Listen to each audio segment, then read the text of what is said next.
Morning, friends and farmers out there.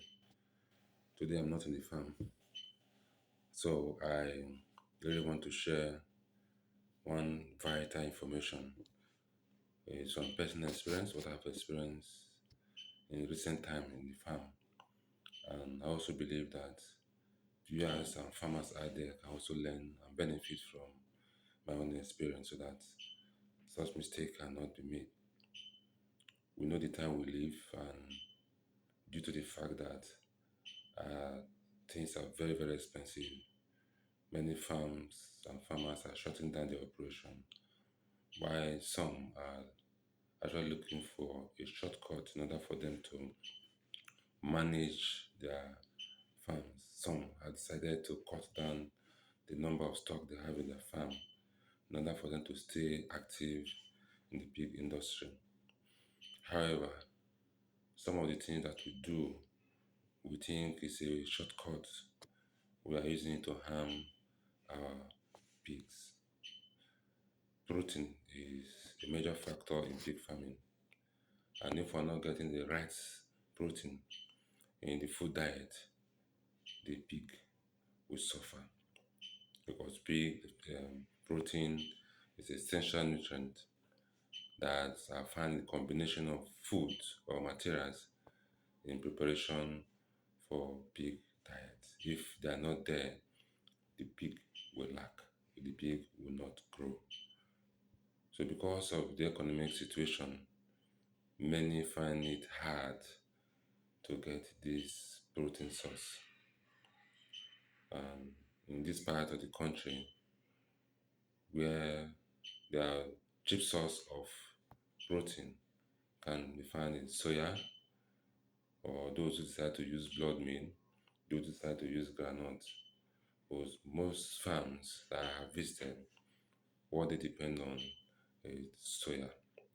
And soya, to be frank with you, is becoming too expensive.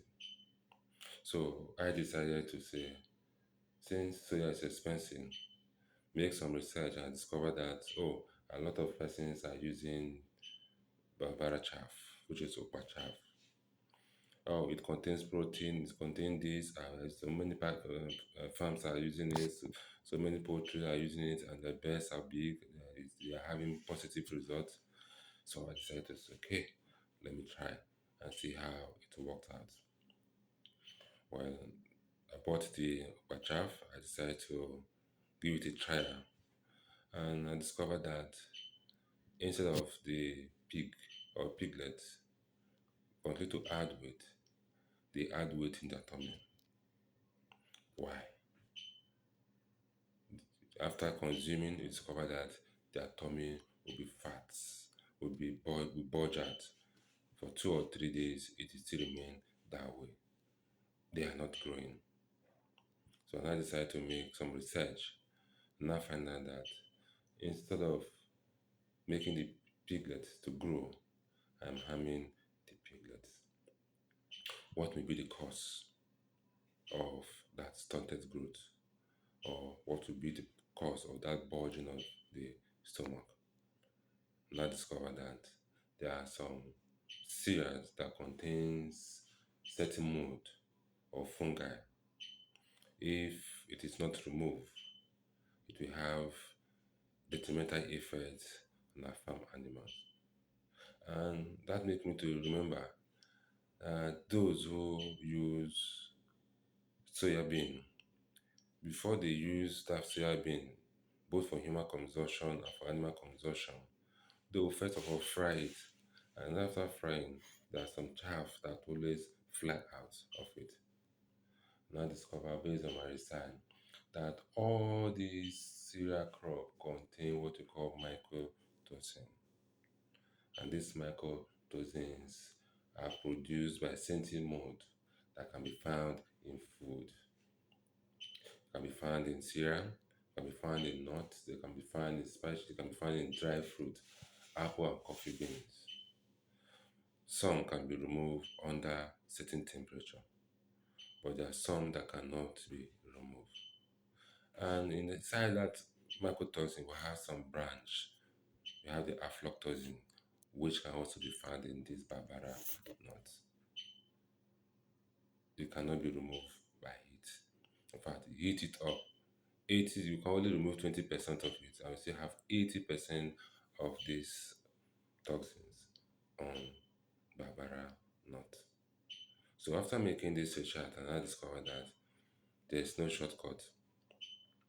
It's either we manage the soya, manage the protein from the groundnut, or any other source of protein than using that Barbara chap. And come to think of it, the carbohydrate, the percentage of carbohydrates in Barbara nut is higher than the protein. What am I looking for? Protein source, not carbohydrate. So, to many of my fellow pig farmers out there, from my own experience, I don't think that Barbara nut is a shortcut to protein source that we can use to feed our farm animal. Things are very, very expensive. You cannot get corn as a source of carbohydrate. So many farmers are diving to alternative means, are using cassava chaff, are using cassava peel, every form in order for them to stay in the pig industry. So there's no shortcut to the protein source. If we're not using blood, those who want to make use of blood meal, get it properly cooked. Some use it raw. You don't know where that cow is coming from. Some are mad cow, and when they bring it to the slaughter, they will kill. The blood you buy and pour it like that and give to your farm animal and they eat. And at the end of the day, they start behaving as mad pig. So I advise our farmers that if you are dealing with blood, please get it cooked with salt. Cook with salt. What I encourage people to do, you cook with salt. If you are using 25 liters of blood, please add enough water, get it properly cooked, and add salt to it. Cook properly with salt, and you serve your farm animal. If you are using soya, you want to prepare it yourself, please get it fried at a certain temperature, then you can grind and mix. It's all that source of protein. So if you are using fish, get it grounded into powder form so that you can easily apply it. Some decide to give it like that. What about if the bone have effect that hook the neck or damage the internal structure? These are protein source that we can use, but Barbara is not a shortcut to protein source. If you still want to find out, make your research and let me know if I am wrong. Thank you.